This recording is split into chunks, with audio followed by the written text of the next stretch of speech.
আপনি কি কখনো এমন পরিস্থিতিতে পড়েছেন যেখানে এক মুহূর্তেই আপনার সবকিছু বদলে গেছে? বিশ্বাস, ভরসা আর পরিবার সব যেন ধূলিসাৎ। চলুন আজ হারিয়ে যাই এমন এক ছোট্ট মেয়ের গল্পে, যার চোখে ছিল বাবার জন্য অপেক্ষা আর অন্তরে ছিল অদম্য আশার দীপ্তি। ব্রিটিশ উপনিবেশ ভারতের এক মনোরম সেনা ছাউনিতে এ গল্পের শুরু। ছোট্ট সারা কুরু, এক সেনা অফিসারের মেয়ে, যার চোখে স্বপ্ন আর মন ভরা কল্পনা। তার বাবা ক্যাপ্টেন কুরু, ব্রিটিশ আর্মির একজন সম্মানিত অফিসার। একদিন তিনি সিদ্ধান্ত নেন যুদ্ধের ডাকে সাড়া দেবেন, কিন্তু যাওয়ার আগে একটাই দায়িত্ব, নিজের প্রাণের চেয়ে প্রিয় মেয়েকে নিরাপদে রেখে যাওয়া। তাই তিনি সারাকে নিয়ে যান ইংল্যান্ডে এবং লন্ডনের এক অভিজাত বোর্ডিং স্কুলে ভর্তি করান। বিদায়ের সময় সারা বাবার হাতে হাত রেখে শুধু এতটুকুই বলেছিল, আপনি যুদ্ধ থেকে সহি সালামতে ফিরবেন তো বাবা, তাই না? আমি আব্দুল্লাহ আল মামুন, স্বাগতম জানাচ্ছি আপনাকে অদেখা দুনিয়ার আরো একটি নতুন এপিসোডে। আপনি দেখছেন এক ছোট্ট মেয়ের বিজয়ের গল্প।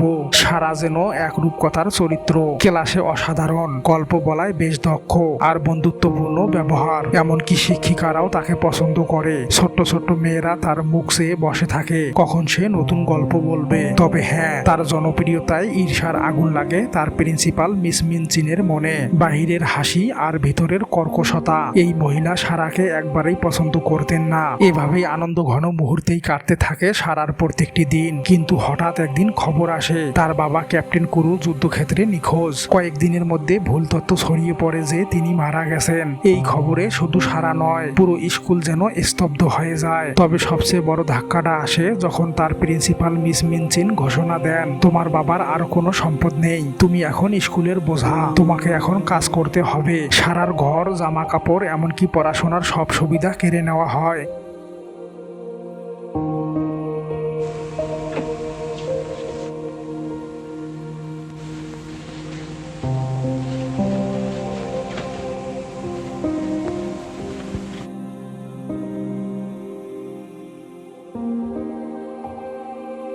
তাকে রান্নাঘরে কাজ করতে বাধ্য করা হয়। ঠান্ডা অন্ধকার এক কক্ষে ঘুমাতে হয় সারাকে। গরম কাপড়, পুষ্টিকর খাবার, শিক্ষা সব থেকে তাকে বঞ্চিত করা হয়। পাথরের মতো কঠোর জীবন কাটাতে হয় সারাকে। তবুও সারা যেন চুপ থাকে, মুখে কোনো অভিযোগ নেই। একটা ছোট্ট মেয়ে যে একসময় রাজকন্যার মতো থাকতো, এখন বাসন মাজে, পানি টানে আর অবজ্ঞার শিকার হয়। আপনি যদি কখনো এমন অবস্থায় পড়েন যেখানে এক মুহূর্তে আপনার সবকিছু বদলে যায়, আপনি কি করবেন? কমেন্টে আপনার মতামত জানিয়ে দিন। রাত হলে সারা চুপি চুপি বোর্ডিং স্কুলের নিচতলার ঘরে গিয়ে বাকি এতিম মেয়েদের গল্প শোনায় আর ঘুমানোর সময় কল্পনা করতে করতেই ঘুমিয়ে যায়। তার কল্পনায় রাজ্য আছে, রাজকুমার আছে, যুদ্ধ থেকে বাবা ফিরে এসে অনেক আদর করবেন, এ গল্প আছে। সে যেন গল্পে আশার প্রদীপ জ্বালিয়ে রাখে। তার কল্পনায় যুদ্ধ শেষ হয়, তার বাবা ফিরে আসে আর তারা আবার একসাথে অনেক আনন্দ করে। এই কল্পনার মধ্য দিয়েই সারা নিজের আশাকে বাঁচিয়ে রাখে। আশা হয় তার একমাত্র সঙ্গী। এভাবে দিনের পর দিন সারা বোর্ডিং স্কুলে দুর্ব্যবহারের শিকার হচ্ছে।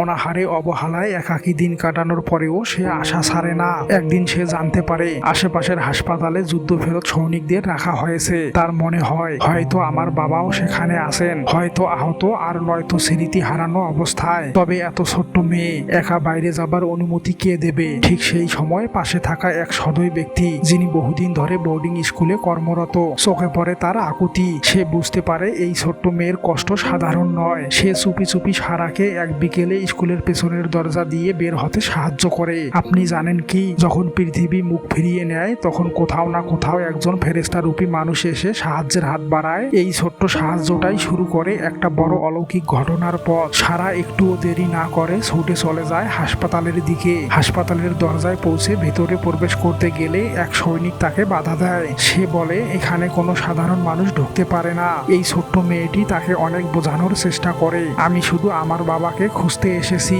তখন রক্ষী করা গলায় বলে, শিশুদের এখানে ঢোকা নিষেধ। সারা অনেক অনুরোধ করে, কিন্তু তাতেও কোনো লাভ হয় না। ঠিক সেই মুহূর্তে দূর থেকে সবকিছু লক্ষ্য করেছিলেন এক সম্মানিত বৃদ্ধা মহিলা। সারাকে কাছে ডাকেন আর বলেন, এই মেয়েটির চোখে আমি কোনো ভয় দেখছি না, আমি দেখছি বিশ্বাস। তার কোমল কণ্ঠে প্রশ্ন করেন, তুমি কেন এসেছো এখানে ছোট্ট মেয়ে? সারা তার কাহিনী সব বলে দেয়, কিভাবে তার বাবা যুদ্ধে গেছেন, কিভাবে তাকে মৃত বলা হয়েছে, কিন্তু তার বিশ্বাস তার বাবা এখনো বেঁচে আছেন। বৃদ্ধা মহিলা স্তব্ধ হয়ে সবকিছুই শোনেন। তারপর তার চোখে জলের ছোঁয়া। তিনি রক্ষীদের বলেন, এই শিশুটিকে যেতে দাও, সে তার বাবার খোঁজে এসেছে, হয়তো কোনো অলৌকিক কিছু তার জন্য অপেক্ষা করছে, আর আমি বিশ্বাস করি সে কোনো ভুল করছে না। এবার সারা ছুটে যায় হাসপাতালে, প্রতিটি কক্ষ ঘুরে খুঁজতে থাকে তার বাবাকে। একটু পরই যেন শুরু হয় অলৌকিক মুহূর্ত। ডাক্তাররা বলে একজন সৈনিক আছে যে তার স্মৃতি হারিয়েছে, কারো সঙ্গে কথা বলে না। সারা একটুও দেরি না করে সেই কক্ষে গিয়ে দেখে এক চুপচাপ ব্যান্ডেজ বাঁধা সৈনিক। সে জানে না নিশ্চিতভাবে এটা তার বাবা কিনা, কিন্তু কিছু একটা তাকে বলে এই লোকটা সম্পূর্ণ আলাদা। সে ধীরে ধীরে এগিয়ে যায়, আর একটু কাছে গিয়েই তার বাবাকে চিনতে পায়। তার হাত ধরে কান্না জড়িত কণ্ঠে বলে, বাবা আপনি আমাকে চিনতে পারছেন না? প্রথমে কোনো সাড়া মেলে না, তারপর ক্যাপ্টেন কুরু চোখ মেলে তাকান চুপচাপ কয়েক মুহূর্ত, তারপর মুখে আসে বিস্ময়। স্মৃতির দরজা যেন খুলে যায়। তিনি ধীরে ধীরে বলেন, সারা। সারা হাউমাউ করে কেঁদে বলে, বাবা।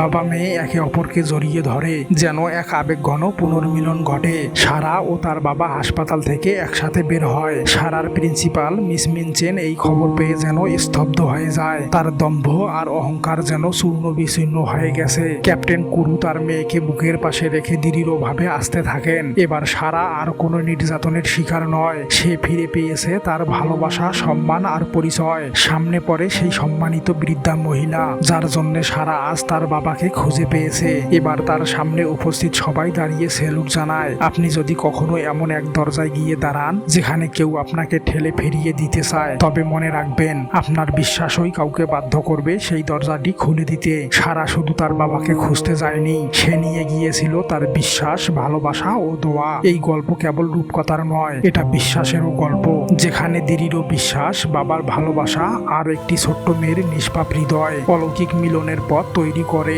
আপনি যদি কখনো মনে করেন আপনি একা, আপনার দোয়া কেউ শুনছে না, তবে মনে রাখবেন কোনো দোয়া ধীরে ধীরে কবুল হয়, কিন্তু তা নিখুঁতভাবে কবুল হয়। অদেখা দুনিয়ার এই গল্পে আপনি যদি হৃদয়ে আলো পান, তাহলে শেয়ার করুন অন্য কারো সঙ্গে, হয়তো তার মধ্যেও জেগে উঠবে সেই বিশ্বাস। আর ভিডিওটি যদি ভালো লেগে থাকে তাহলে লাইক দিতে ভুলবেন না। আপনার জীবনের এমন কোনো মুহূর্ত ছিল কি যেখানে আল্লাহ পাক এমন দরজা খুলে দিয়েছেন যার কথা আপনি কল্পনাও করতে পারেননি? যদি থেকে থাকে তো কমেন্টে জানিয়ে দিন। দেখা হবে পরবর্তীতে আরো একটি মনোমুগ্ধকর এপিসোডে। সেই পর্যন্ত আল্লাহ পাক সকলকে ভালো রাখুক, সুস্থ রাখুক। আল্লাহ হাফেজ।